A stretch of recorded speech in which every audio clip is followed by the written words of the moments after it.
Hello, my name is Daphne Berry and I'm a San Francisco local artist, primarily lately doing watercolor.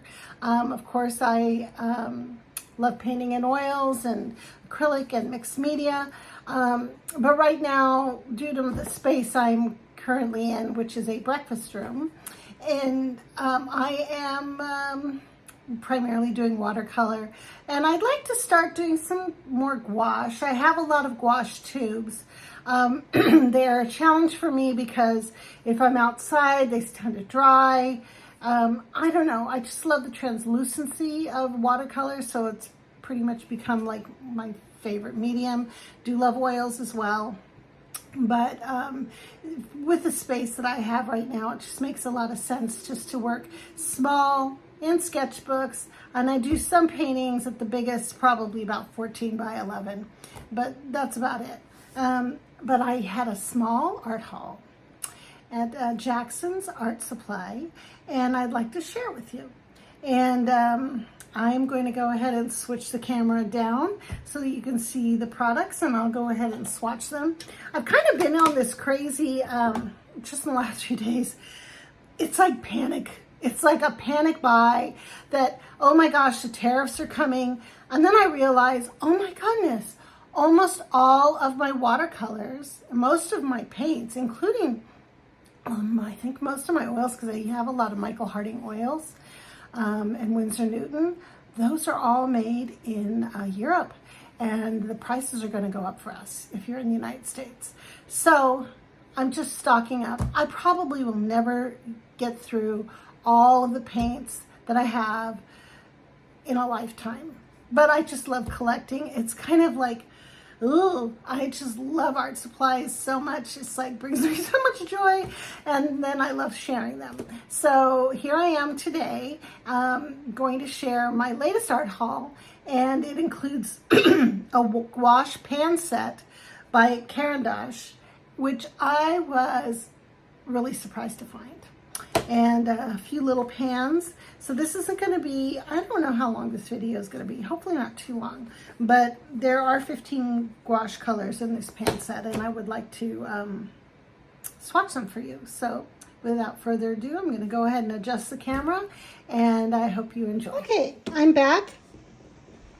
Hopefully everything is in the camera shot. So this is the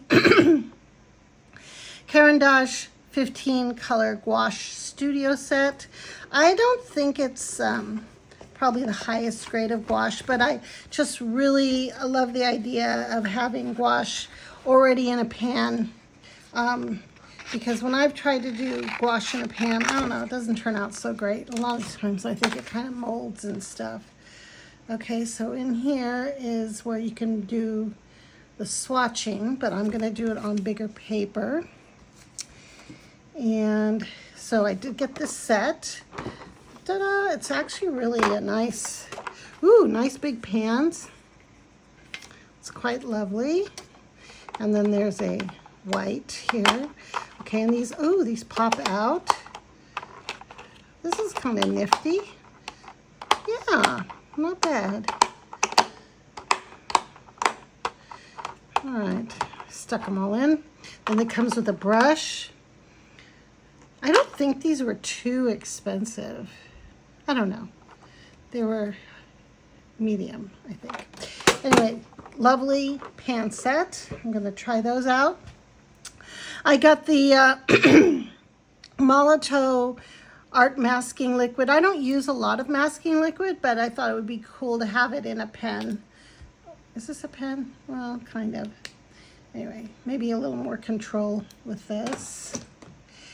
And then I also got a Roman Szmal Urban Gray. Thought I would try this color out. And Daniel Smith Indigo. I don't know why I ordered this one. I don't know. Maybe I did by accident, because I have indigo. But maybe this is a lovely indigo, or maybe I just wanted to try it. You know, I watch a lot of YouTube, so I might have seen another YouTube artist trying this out. So Sorry, my throat's kind of sore. I'm going to go get some tea. I'll be back. Okay, I am back. I poured some tea. This is an interesting tea I found online. I learned so much on YouTube. It was a booktuber, and she was making this tea, and I had to order some. It's like a Korean honey citron tea with ginger, and it kind of looks like a marmalade thing in there, but you put a few spoonfuls in a cup, and then you add hot water. You can add ice cubes. The way she did it was she added ice cubes and Perrier water and made it a sparkling iced tea. And it's quite delicious. So it's too hot for me to drink still. But anyway, I'll be sipping on that. Go ahead if you would like to enjoy a beverage with me. Go right ahead. But I've gone ahead and just added some places to swatch these watercolors first. And I actually had added a couple of different colors that didn't come in the shipment. This came, I bought these, but I want to swatch them for you. This Bloodstone Genuine is one of my favorites. I love it so much. And you can add it to different colors, and it just makes it like granulate. It gives such a special like effect. There's no pigment information because it must be proprietary. These are their Primatech, and this is the Bloodstone Genuine, and then the Coral Reef, which is I think a new color, and it's just really beautiful. Anyway, so I'm going to start by swatching the Jane's Gray here. I'll go ahead and adjust my life over here. Okay.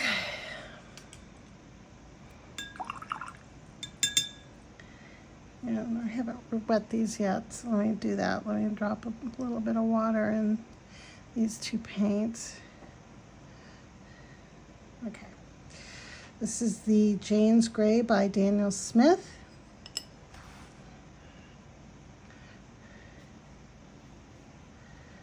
Let me do this. Let me add some water to the paper first, so you can see how this moves. Yep. So, yes, the end of the month, we will have to pay extra money, and I don't really know how it's going to work, but I think it's going to be significant in terms of added cost to order things as it stands right now from Europe and Japan. And I mean, honestly, most of my watercolors, other than Daniel Smith, I think, let's see, what else would be made here? Maybe Core. Is that made in the US? Probably. M. Graham. Okay. But so I kind of stocked up. I spent a lot of my play money on stocking up on supplies. This is a very small order. The other day I placed a very large order, couple large orders. One on Jackson's Art Supply, because there's things on Jackson's that I can't get here. And I love their shipping. I mean, they actually ship quicker than Blick, to be honest with you. Blick needs to get with the program. If Jackson's can ship faster from England to the US, I don't know why Illinois, which is where Blick ships from, would take so long. But anyway, that's just, we'll see how this shipment. I also ordered from Blick. I ordered from Deep Light. I ordered a really large order from Deep Light. They're the makers out of Latvia. And I also made a large, let's see. Oh, I made an order with Rabbit Hat. Now, I think Rabbit Hat is out of Ukraine, I believe. And I also ordered White Nights on Amazon because that's the only place I've been able to find them. And White Nights is a Russian brand of watercolor that's really reasonable, very, very reasonably priced, and very good watercolors. So even better than a lot of the far more expensive ones. So, oh, and I did order one thing of Schminke here. No, I didn't actually. Oh, yes, it's in one of my other orders. So this is Indigo. Daniel Smith Indigo. Oh, and Jane's Gray, let me go back. It's PB29 and PBR7. And this one is Indigo by Daniel Smith. It's very nice. It's lovely. I don't know. I have a lot of watercolors. I'm not going to run out, but and who knows what's going to happen in the next few years. Maybe things will go back to normal or better, or God knows what's going to happen. Or I'll just have to travel to Europe and Japan and shop in person, I guess. So, which isn't a bad thing. Just very expensive. All right. This is Indigo by Daniel Smith, and it's PB60 and PBK6. Actually, on the back of the package, in very small print, they kind of outline what the color really is. So this Indigo is Indanthrone Blue, which is the PB60, and Lamp Black, which is the PBK6. That's cool, because before, like, these pigment numbers don't mean anything to me. I don't know enough about them. And then the Jane's Gray, the PB29 is an ultramarine blue, and the PBR7 is actually burnt sienna. So that's what creates this lovely Jane's Gray. It is lovely. And now for the Urban Gray, which is PW6, PBR29, PB29, and PY150. And what those pigments are, I have absolutely no idea. So this is Urban Gray.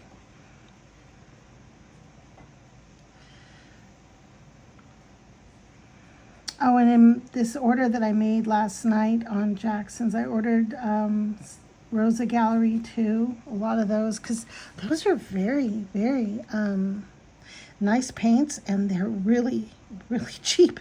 They come out of, I think Rosa Gallery is a maker out of the Ukraine.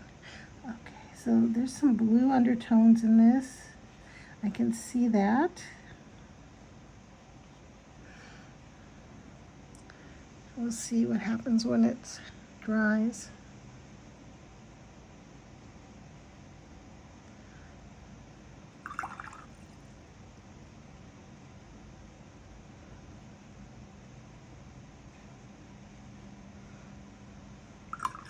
It's a nice gray. That is a very nice gray. These are nice paints. I mean, Roman Szmal, like, they're very creamy.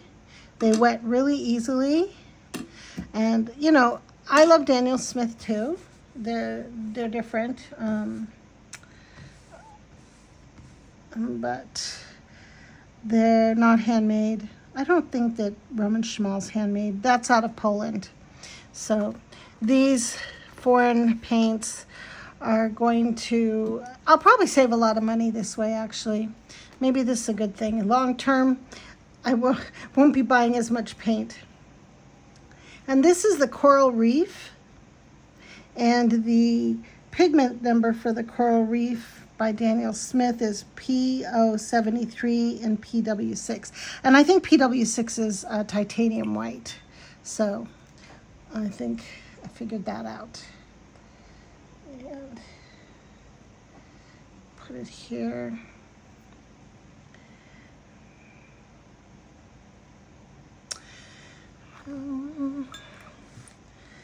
Are you guys doing some panic last minute shopping of things that are imported?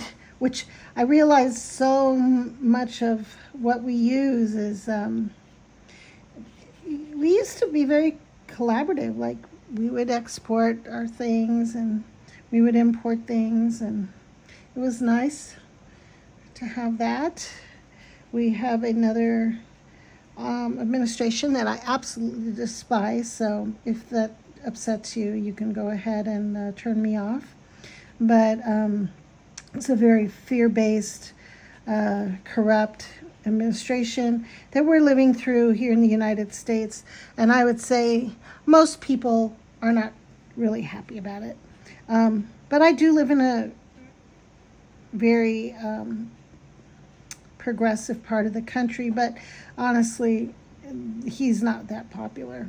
It's just among his base and the religious right, so it's a problem. So this is Coral Reef, and the next color is Bloodstone, which is, wow, it's really special. And I do mix it a lot with a lot of things I'm doing. It gives a really good effect. Okay, let's roll some water into this. So it looks black. It will change. It will be dark, but you're going to see other colors in here. And the pigment for Bloodstone Genuine, they didn't list the pigment numbers.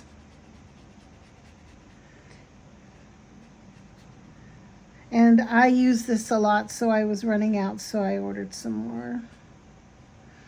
I'm not afraid of this brand because this is made in the US. I think it's made in Washington State. I think M. Gran is out of Oregon. Oh, we have Case for Making here in San Francisco. That's handmade watercolors. They're nice. They're actually kind of pricey, but everything in San Francisco is pricey. So, but they're nice. And they use a lot of pigments that are very native to here. The ocean and the value of the light. So they're really, I don't know if I've done a video about those yet. I will. So this is Bloodstone Genuine. I will let these dry. And then in the meantime, I will go ahead and open these. This Caran dash. I don't think I'm going to mark anything here. Let's just get on with it. And the colors, I'll have to do a swatch card, but they actually have one here that'll map it out. So obviously this is yellow. Let me move this paper over. This is just called, this isn't right because I think the lemon yellow is this one. This one looks more lemon yellow than this one, but on here, the second one over is lemon yellow, and this one is just yellow, but I guess I'll swatch them and see. And these are panned gouaches by Caran dash. So we'll see what this color is. I don't know, this looks lemony to me. Oh. It's confusing. And these pans they're not marked on the pan. And, oh, this is gouache. I don't really need to, this is opaque, so they're not going to be like when I swatch watercolor. And so this is the yellow that I think it's just yellow. I don't think it's lemon yellow, but I will see at the end when it dries. You know, this is I don't know. This is a yellow. So they mixed them up. This doesn't look like a lemon yellow. Lemon yellow tends to be much cooler, like this other one here.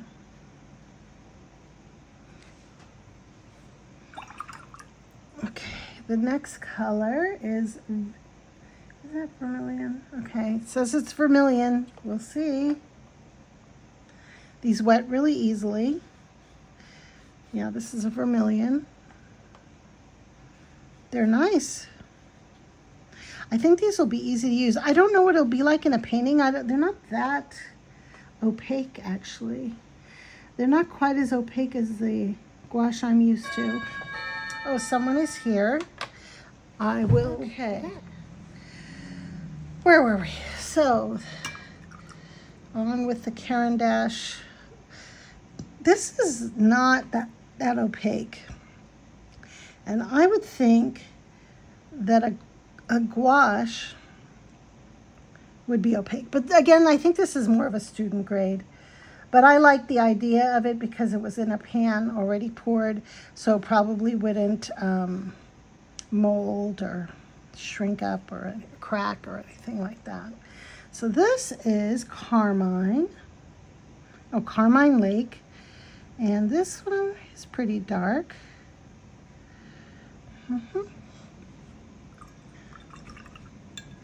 And the next color is magenta.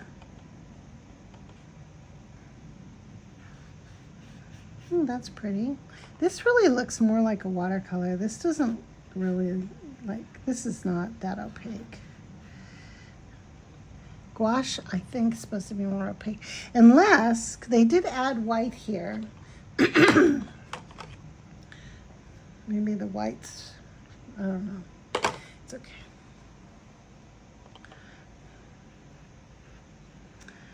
Well, Caran dash, I don't think these are real gouache colors. I know, but they're probably more opaque than my watercolor. I'll have to play with it and see how it works.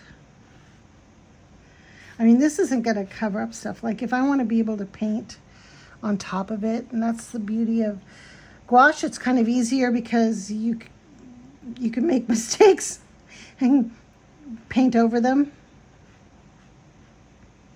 easier than you can with watercolor.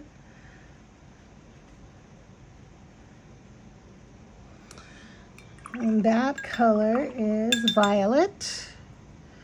And then the next one is ultramarine blue.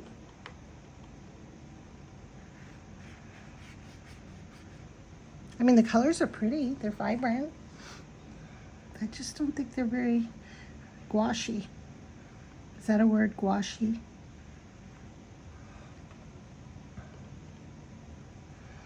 Ultramarine blue. Okay. Next color is cyan.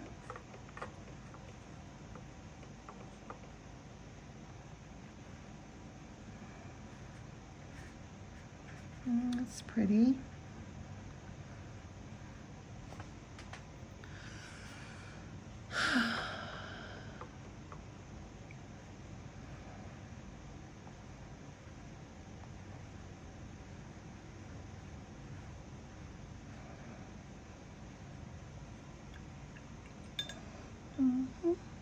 And the next color is malachite green. That's not, is that malachite?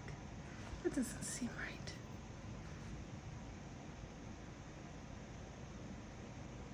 Well, we'll see. Oh yeah, it's malachite. It just didn't look like it in the pan. Ooh, that's normally the malachites I've seen are just very weak. This one is dark. It's nice.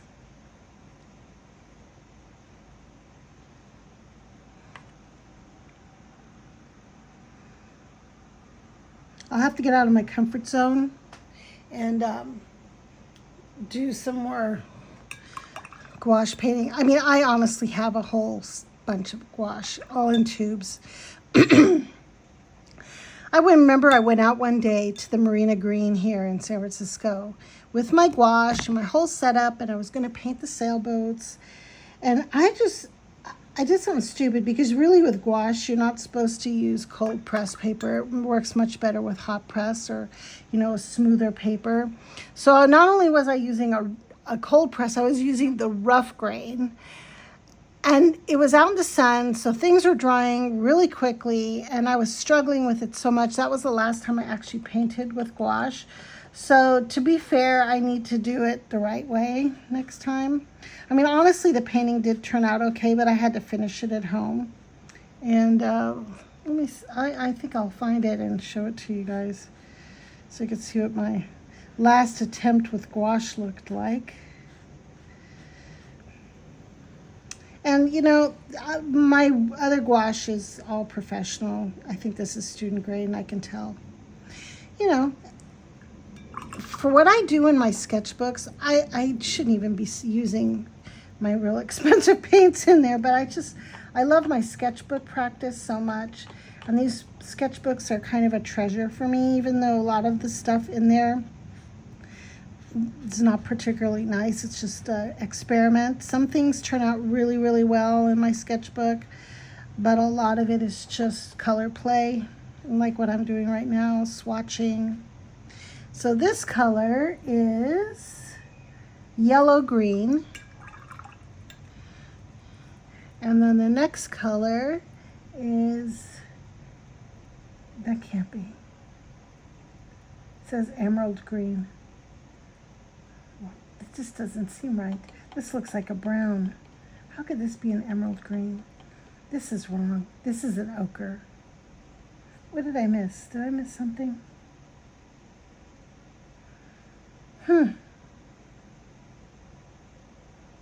Well, I think this is ochre. Yeah, this is not emerald green. Where is this emerald green? Oh, this is emerald green. Okay, so this is emerald green. This is yellow green. And they were mixed up. So this little guide here that I'm going off of is not in order. But the colors pretty much speak for themselves, so you can figure it out.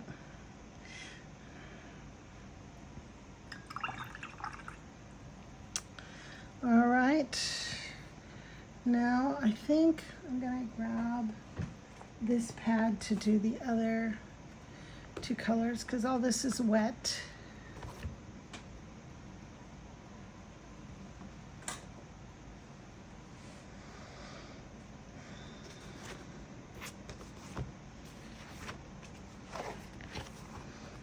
Here we go.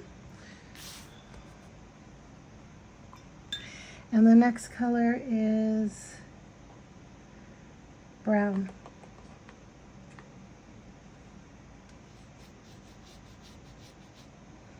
And it's brown. I don't know, nothing spectacular.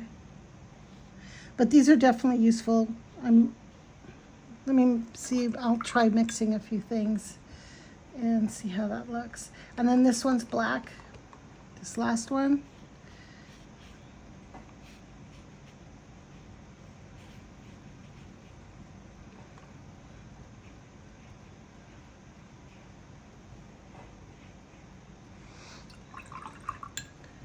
And okay, so let's mix this lemon with, here, I'll do it in here. Mix this lemon with a little bit of this violet. Is that violet? Nope. What is that color? That's ultramarine blue. Yeah. And it makes a green. Nothing surprising there. But I like that green. It's nice. It's a little more natural than this emerald green. And let's see what'll happen if I add a little bit of this bloodstone to it.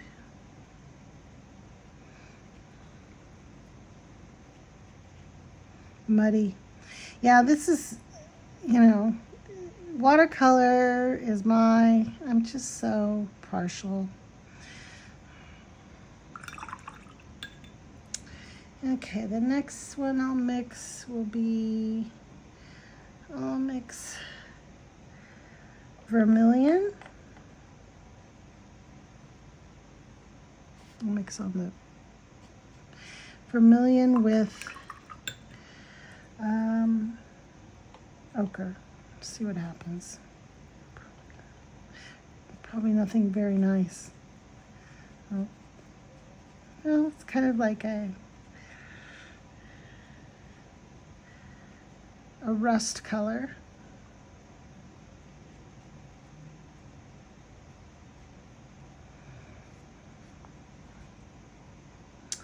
And I will mix here. Let me do the brown with a yellow.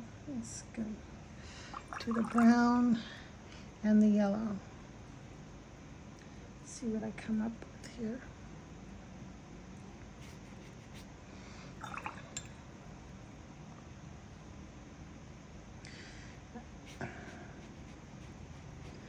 With a little more yellow, and then it's a little gold, almost like quinacridone gold, a little bit more like a raw sienna.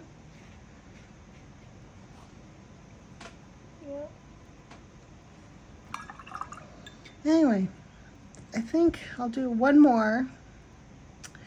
Let's try the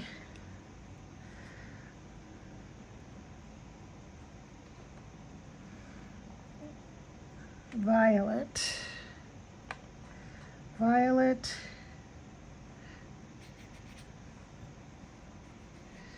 with red or vermilion.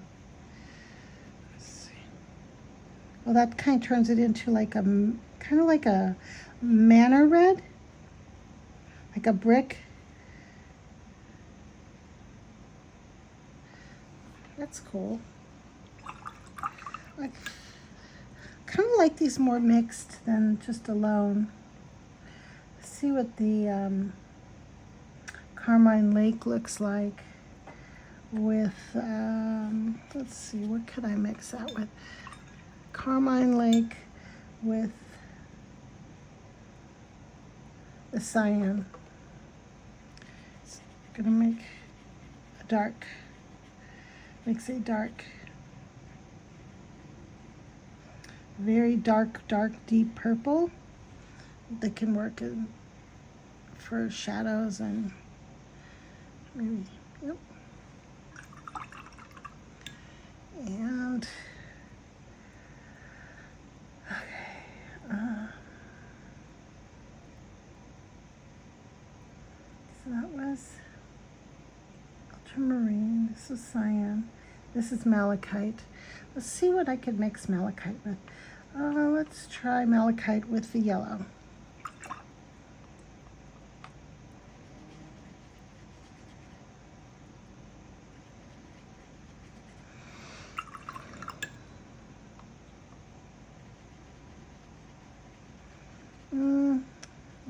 Oh, I don't like that.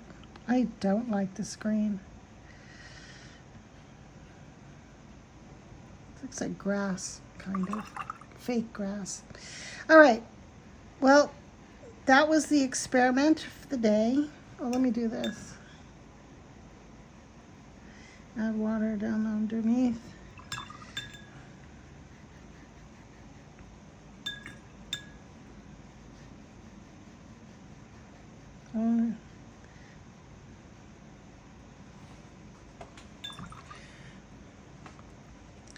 Okay, well, I mean, this would work if I was going out and I wanted to do gouache-ish, because it's not really a good gouache. I'm going to tell you the truth. Yeah, I would, I don't know, I can't recommend this. I'm sorry to say, but there we go. All right, well, thank you so much for joining me today. I will show you the other swatches. They're more probably kind of dry by now. I don't know, these are more exciting to me. Watercolor to me is exciting because it just has a lot of depth, translucence. Yeah. And then this just looks very basic. I mean, seriously, this doesn't do it for me at all. I don't like these colors. Anyway, well, thanks again for joining me. Sorry for the ending it in the disappointing, but you know, this is kind of like a swatches for a reason. It's for me to try out products so that maybe if you're so inclined and you like these colors or you think that it would work for something you're doing, go for it. But this is also a way for me to tell you what I think, and know that I'm being honest, because I can't tell you I like these because I don't. So, no on the Caran Studio gouache, but yes on the Daniel Smith, Roman Szmal colors that I have over here. All right, well, thanks again, and cheers.